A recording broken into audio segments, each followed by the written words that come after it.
दोस्तों आज हम बात करने जा रहे हैं ऐसे महान साइंटिस्ट की जो न केवल भारत देश में मशहूर हैं बल्कि इनकी खोजों की वजह से आज इन्हें पूरी दुनिया में एक जबरदस्त साइंटिस्ट के रूप में याद किया जाता है। इनकी कही हुई हर बात दुनिया के लिए एक सीख है। ये उन साइंटिस्ट में से हैं जो युवाओं के लिए इंस्पिरेशन बने, भारत के प्रेसिडेंट बने और कई ऐसे काम इन्होंने किए जिनकी वजह से आज भी इनको याद किया जाता है। ये दुनिया की उन महान शख्सियतों में से एक हैं जिन्हें शायद ही कभी कोई भूल सके। दोस्तों इनसे जुड़े इतने सारे हिंट्स मिलने के बाद भी अगर आप इनको अब तक नहीं पहचान पाए तो आपको बता दें हम बात कर रहे हैं डॉक्टर एपीजे अब्दुल कलाम साहब की, जिनकी सफलता और देश के लिए किया हुआ हर काम एक जबरदस्त था। और भाइयों ये वो शख्स हैं जिन्हें दुनिया में मिसाइल मैन के नाम से जाना जाता है। चलिए जानते हैं इनकी पूरी कहानी, लेकिन उससे पहले आइए हम इनसे जुड़ी कुछ खास बातें जान लेते हैं। दोस्तों कलाम साहब अपने देश से बेहद लगाव रखते थे, साथ ही वो देश के लिए युवाओं को बहुत प्यार करते थे। वैसे तो उनकी हर बात हमारे लिए एक बड़ी सीख है, लेकिन अब्दुल कलाम साहब का हमेशा से यही मकसद था कि वो सभी युवाओं को अच्छी सीख दें। उनका कहना था कि युवा ही हमारे देश के लिए एक वो सोर्स है जो पूरे देश को बदल सकते हैं। आपको बता दें अब्दुल कलाम ही देश के पहले ऐसे राष्ट्रपति थे जो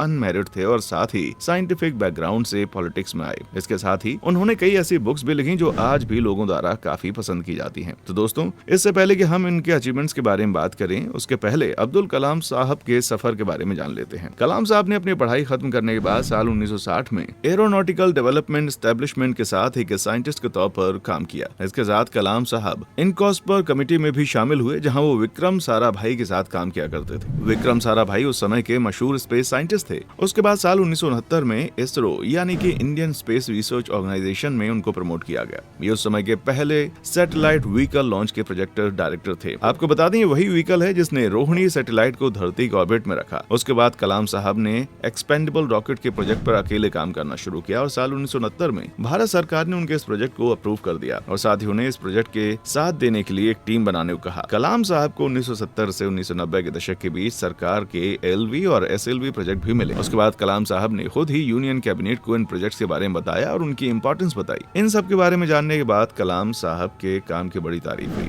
जिसके बाद भारत सरकार ने उन्हें कई बड़े मिसाइल प्रोग्राम बनाने को बोला। इस तरह के कई सारे मिसाइल के प्रोजेक्ट्स में सफलता हासिल करने की वजह से ही कलाम साहब को the missile man of India के नाम से जाना जाता है। आपको बता दें अग्नि और पृथ्वी मिसाइल के दोनों प्रोजेक्ट्स को पूरा करने में भी कलाम साहब का कंट्रीब्यूशन था। इसके साथ ही देश के 1998 के न्यूक्लियर वेपन्स टेस्ट में भी उनका योगदान रहा, जिसकी वजह से भारत न्यूक्लियर पावर में मजबूत बना। इस तरह से कलाम साहब वो व्यक्ति बने जिन्हें आने वाले युगों तक याद किया जाएगा। अब इसके बाद कलाम साहब की लाइफ में एक बड़ा टर्निंग पॉइंट आया। समय था जून 2002 का, जब एनडीए यानी नेशनल डेमोक्रेटिक अलायंस के द्वारा अब्दुल कलाम साहब को राष्ट्रपति पद के लिए नॉमिनेट किया गया। 2002 में इलेक्शंस हुए जिसमें अब्दुल कलाम साहब ने बड़ी जीत हासिल की। उन्हें 9 लाख से भी ज्यादा वोट मिले। इस बड़ी जीत के बाद कलाम साहब भारत के 11वें राष्ट्रपति बन गए। उसके बाद जब कलाम साहब के कार्यकाल के 5 साल हुए तब उन्होंने फिर से राष्ट्रपति बनना चाहा, लेकिन उसके 2 दिन के बाद ही उन्होंने ये फाइनल किया कि वो राष्ट्रपति के इलेक्शन में पार्टिसिपेट नहीं करेंगे। इसके बाद कलाम साहब Indian institute of space science and technology Thiruvananthapuram में चांसलर बन गए और उसके साथ ही अन्ना यूनिवर्सिटी के एरोस्पेस इंजीनियरिंग कॉलेज में प्रोफेसर बन गए। इसके अलावा कलाम साहब को देश के कई सारे कॉलेजेस में विजिटिंग प्रोफेसर के रूप में बुलाया जाने लगा। दोस्तों ये तो थी अब्दुल कलाम साहब के करियर की शुरुआत से लेकर ऊंची सफलता हासिल करने तक की कहानी। अब चलिए हम इनके शुरुआती जीवन के बारे में भी जान लेते हैं। दोस्तों कई अचीवमेंट्स हासिल करने वाले कलाम साहब का पूरा नाम डॉक्टर अबुल पाकिर जैनुलाब्दीन अब्दुल कलाम है। इनका जन्म 15 अक्टूबर 1931 को धनुषकोडी गांव के रामेश्वरम तमिलनाडु में एक मछुआरे परिवार में हुआ। इनका परिवार तमिल मुसलमान था। इनके पिता का नाम जैनुलाब्दीन था और उनकी माँ का नाम आशियम्मा। इनकी फैमिली मिडिल क्लास फैमिली थी। इनके पिता अपनी नाव को मछुआरों को देकर घर का खर्चा चलाते थे, जिसकी वजह से इन्हें अपनी पढ़ाई के दिनों में काफी स्ट्रगल करना पड़ा। आपको बता दें कलाम साहब बचपन में अपनी स्कूल की फीस को भरने के लिए अखबार बांटने का काम करते थे और उनसे जितना भी पैसा मिलता है उससे वो स्कूल की फीस देते। इनके पिता काफी डिसिप्लिन थे और ईमानदार थे। यही सीख कलाम साहब ने अपने पिता से सीखी। वो अपने पिता की तरह ही ईमानदार और डिसिप्लिन में रहते थे।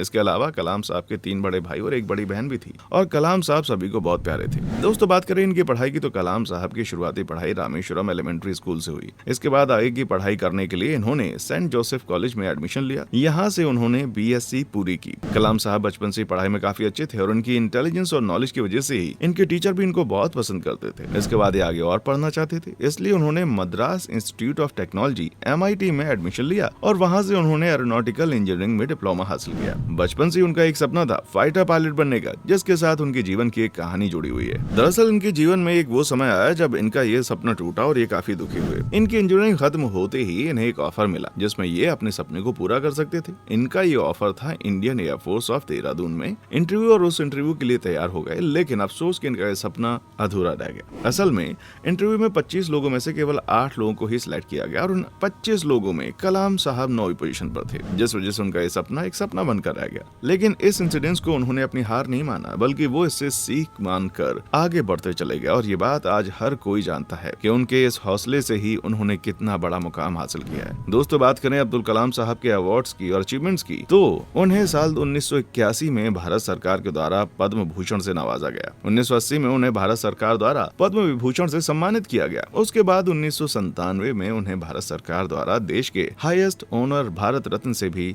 नवाजा गया। साथ ही 1997 में उन्हें इंदिरा गांधी अवार्ड भी दिया गया। इसके अलावा साल 2011 में उन्हें IEEE ऑनरी मेंबरशिप भी मिली। दोस्तों, बात करें दुख के उस समय की जब कलाम साहब ने दुनिया को अलविदा कहा, तो वो समय था 27 जुलाई 2015 का, जब कलाम साहब शिलोंग के IIM फंक्शन में गए। फंक्शन के दौरान अब्दुल कलाम साहब की अचानक तबीयत खराब हो गई और लेक्चर देते हुए ही वो गिर गए और उन्हें फौरन ही वहाँ के हॉस्पिटल में ले जाया गया। उनकी हालत इतनी सीरियस हो गई थी कि उन्हें डायरेक्ट ICU में ले जाया गया। लेकिन वो समय ये था जब उन्हें अपने जीवन की आखिरी सांसें लेनी पड़ी और फिर उन्होंने इस दुनिया को अलविदा कह दिया। दोस्तों, ये थी कहानी आपके और हमारे प्यारे अब्दुल कलाम साहब की, जिनका देश के लिए दिया हुआ योगदान हमेशा याद किया जाएगा।